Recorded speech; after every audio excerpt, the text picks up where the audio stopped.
All right, let's go ahead and get started. Welcome back, everybody, to the Terry Hansen Show. I'm your host, Terry Hansen. It's good to be with you on this episode number 35.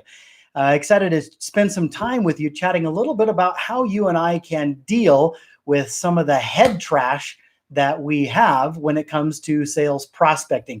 What the heck is head trash in the first place?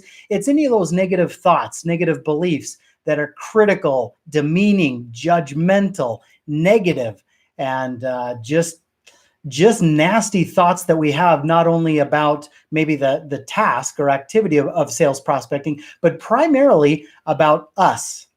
It's the nasty negative thoughts that we have about us and our self-esteem, our self-worth, and how that is negatively impacted. So we're going to talk a little bit about that today. Now, as you may know, my wife and I had a chance to go to a marketing conference in Denver. And during that 9-hour trip from Podunk, Potato Land, Idaho, all the way to Denver, Colorado, we had a chance to read a fantastic book, and I highly recommend it to all of you. It's called Taming Your Gremlin.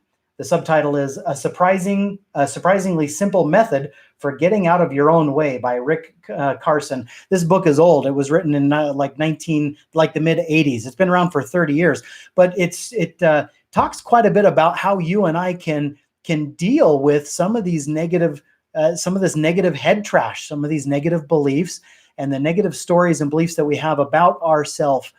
They're limiting beliefs that hold you and I back from being as successful and as productive as we can as entrepreneurs and as sales professionals and as freelancers when it comes to generating new business for our companies. So I'm excited to dive in.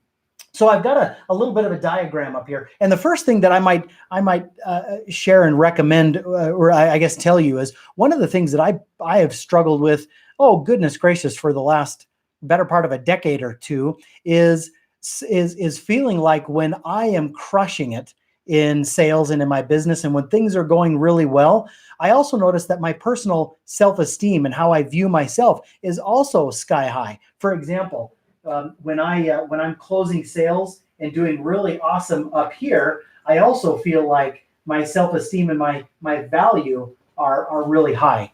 But sometimes, some months, the opposite is true.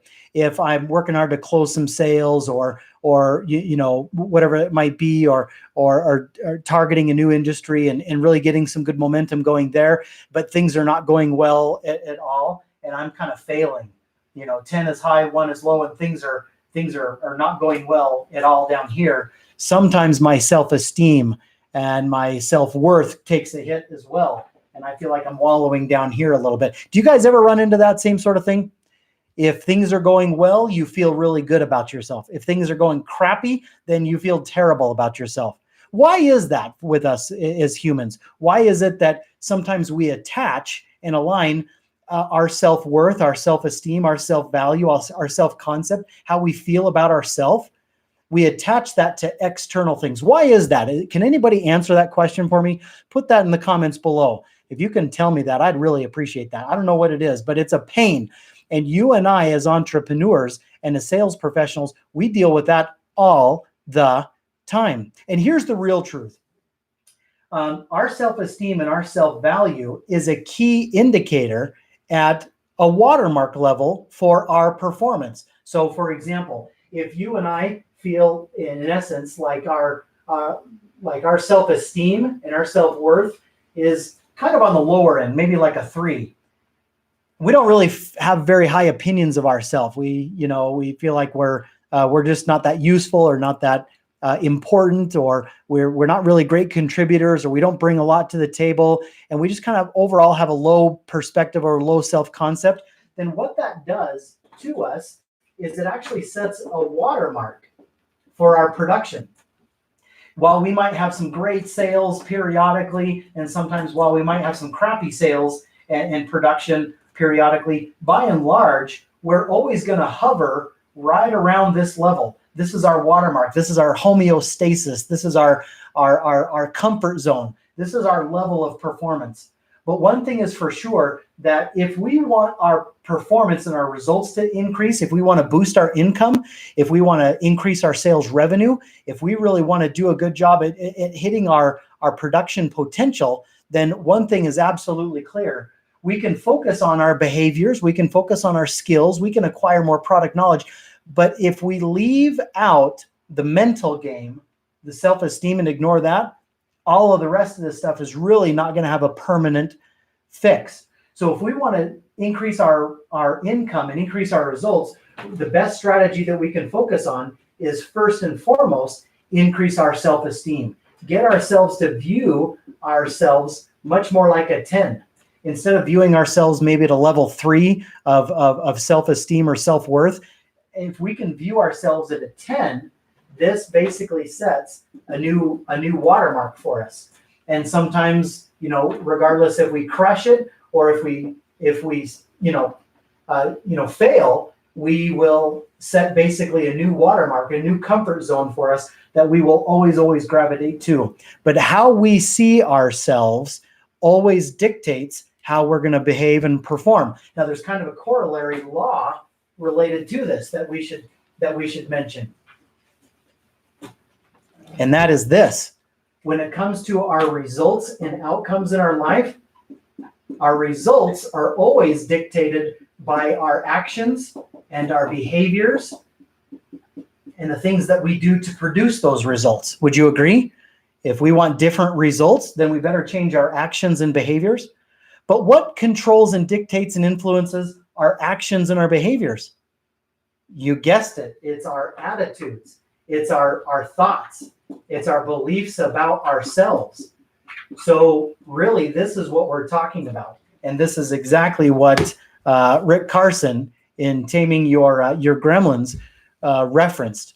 You and I have got some nasty, ugly head trash, some negative beliefs, some negative thoughts that are sabotaging our results. Why? Because they're influencing how we act, how we talk, how we behave, how we move, and the kind of things that we're focusing on and doing, and how we treat other people, and how we treat our jobs, and how we approach sales prospecting.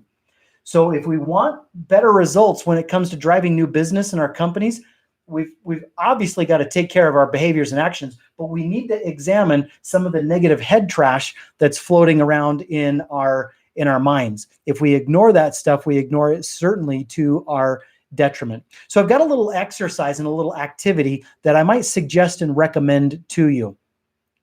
First off, evaluate where you feel like your self-worth and your self-esteem really is. Identify kind of on that scale of 1 to 10, how do you feel about yourself? Do you like yourself? Do you feel like you contribute? Do you have worth? Do you have value? How strong do you feel like your self-esteem really is?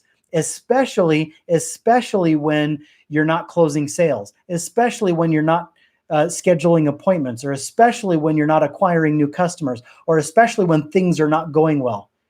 Do you feel like your self-esteem is still strong and intact, or is it taking a punch to the face? Ask yourself some of those questions, and write down some of your thoughts and your answers there.